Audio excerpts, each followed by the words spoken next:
Hi, I'm your host, Justin Yomork, and this is the CNT Podcast. I hope you enjoy this week's episode. Before we get into anything, let's get a quick word from our sponsors, the Everett Aqua Sox. The Everett Aqua Sox are the single A affiliation for the Seattle Mariners, one of the MLB teams. They are a great fun to go and watch the games and get to see a bunch of young stars play their hearts out in hopes to become a major leaguer.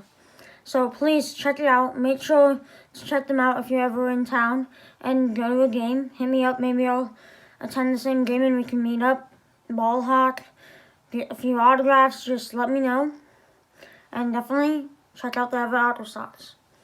Now, for card of the week, I chose my Dirk Nowitzki relic out of 199. This is game used from the Mavericks' best player of all time. It's got the nice silver dots on the Mavs uniform. Very nice card. One of my few basketball cards. I have this, a Dirk auto, and a Luka rookie. That's about it. They're my favorite team, so I like to get a little bit, not much. And it's just a little something. Just a little basketball collection for my favorite team. Now, let's hop right into this week's episode. This week, I'm going to be giving you my top 5 NBA players of all time. Coming in at number 5 is the great Kareem Abdul-Jabbar. Kareem Abdul-Jabbar was an insanely great player. He played for the Bucks most of his career and then a little bit on the Lakers. He is a Hall of Famer, a 19-time All-Star, a 2-time scoring champ, a 4-time block champ, 1975 to 1976 TRB champion, 6-time NBA champion, 5-time All-NBA, the 1969-1970 Rookie of the Year, 6-time MVP. He was on the All-Rookie team for 1969 as well. 2-time Finals MVP, and 11-time All-Defensive Player of the Year. The reason I have Kareem Abdul-Jabbar, or originally known as Louis Alcantara Jr., is he is one of the best centers. In fact, I would say the second best center of all time, falling behind someone we will get up on later on the list. And he was an absolute stud.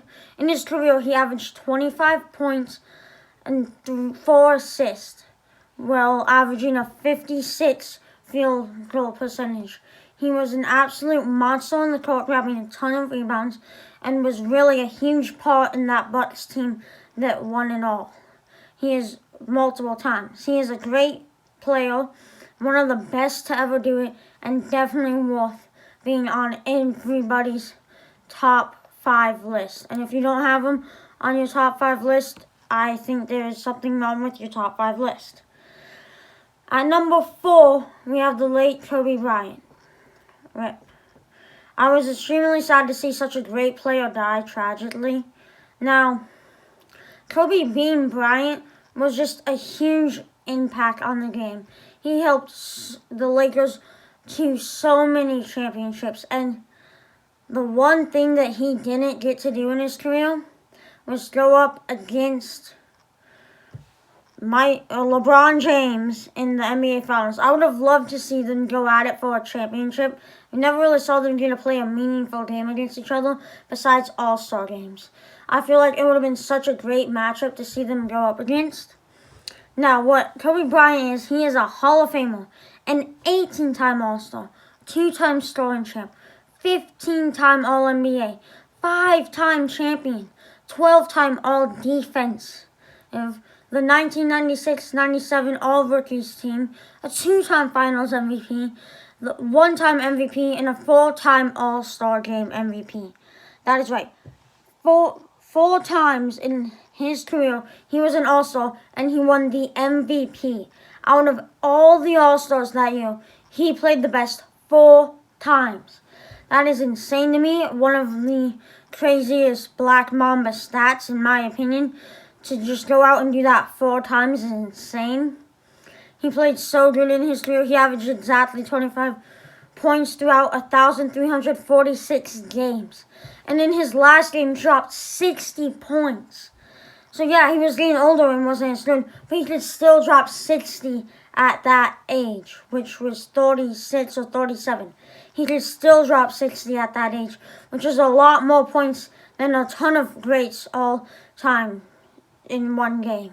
And it is insane. He had an efficiency rating of 48, and his field goal percentage was 45. He is an all-time great, and that he will be sadly missed.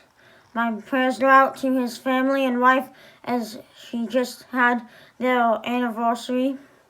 My hearts go out to them. Great player, great man, and even greater father. Really sad to see him go, and it just sucked. And now number 4 on the list, we have Bill Russell. He is a Hall of Famer, a 12-time All-Star, a 4-time TRB champion, an 11-time All-NBA, an 11-time NBA champion, the 1968-69 All-Defensive, a 1962-63 All-Star Game MVP, and a 5-time MVP. Let's go back to the fourth thing I said about him. A 11-time NBA champion. He only played 13 years and won the championship 11 times. He is a big reason why the Celtics are known around the league as one of the most winningest franchises. It's because he dominated for them. For the 1960s, monster, 11-time champion. He literally won more MVPs, he won more championships than there are years in a decade.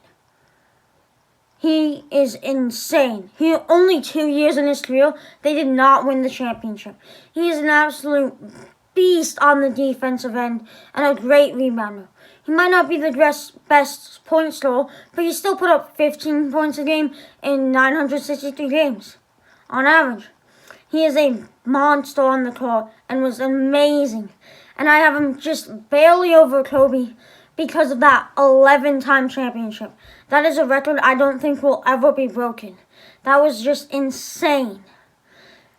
It's just crazy to think someone could win a championship 11 times in a 13-year season. And he won 7 in a row, too. He is just a monster and will never be forgotten. And then at number 2, he's a current player known as LeBron James, LBJ, the King, King James. He's not a Hall of Famer because he hasn't retired. That is right. He's so good, he's still playing, and he's still number 2 on my list. He is an absolute monster on the court, and he is amazing. He's a 16-time All-Star, and he still has more time to go. He could easily become a 20-time All-Star. Easily. The 2007-2008 scoring champion, a 15-time All-NBA player, a 3-time champ, and if COVID-19 didn't shut down the NBA, probably would have made that a 4-time champ this season, a 6-time All-Defensive player, the 2003-04 All-Rookie team, a 3 times Finals MVP, the Rookie of the Year in 2003 and 2004, a 4-time MVP, and a 3-time All-Star Game MVP. He's played for the Cleveland Cavaliers, the Miami Heat, and the Los Angeles Lakers. He is a monster. He is amazing. And if it weren't for Dork, my man, the card of the week, he'd be a 4-time champ right now. He is playing out of his mind, and if you saw last week's, I still consider him the best player in the NBA right now. Second best of all time. I mean, he's been an All-Star pretty much his entire career. He has won the MVP 4 times, which is just insane. He's beat out so many great players like Kobe and stuff, and he's amazing. A 3-time All-Star Game MVP, that's basically, that's just, again, exactly what Kobe did, except one less, but that's still just insane. He's been a great player on and off the court. He is such a great man and a great father and an even better ball player. And that is why he is number 2 on my list. Now, before we get to number 1, I have a few honorable mentions. Like Shaquille O'Neal, great basketball player, amazing. Dirk Nowitzki, he's in my top 10. Wilt Chamberlain, a man dropped 100 points and averaged over 50 multiple seasons. Those are all 3 of those are in my top 10 with others.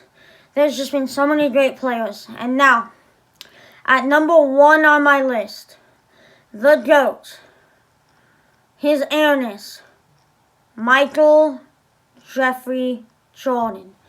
Michael Jordan changed the game. He's the best player to ever play and probably ever will play. He's a Hall of Famer, a 14-time All-Star, a 10-time scoring champion, a 6-time NBA champion, a 3-time Steals champion, 11-time All-NBA, 9-time All-Defensive, 3-time All-Star Game MVP, 1984-85 All-Rookie Team, along with his 6-time Finals MVP, his 1987-1988 Defensive Player of the Year, his 5 MVPs, and of course his 1984-85 Rookie of the Year. The man is an absolute monster on the court. Nobody could stop him. He has stopped so many players from getting a ring. The Dream Team, he stopped like 67 or 66% of those guys from a ring because he was so good. There's no one to really compare him to. Yeah, you can compare him to LeBron, but Jordan's going to win every time. Jordan is the best player to ever play basketball that we know of. And he averaged 30 points over 1,072 games. And there's a huge document, The Last Dance, airing on ESPN. The first episode went out yesterday. I will be watching it, and we'll do a full recap when it's all over. So stay on the team for that. He's just so good and was such a hard worker. He is amazing.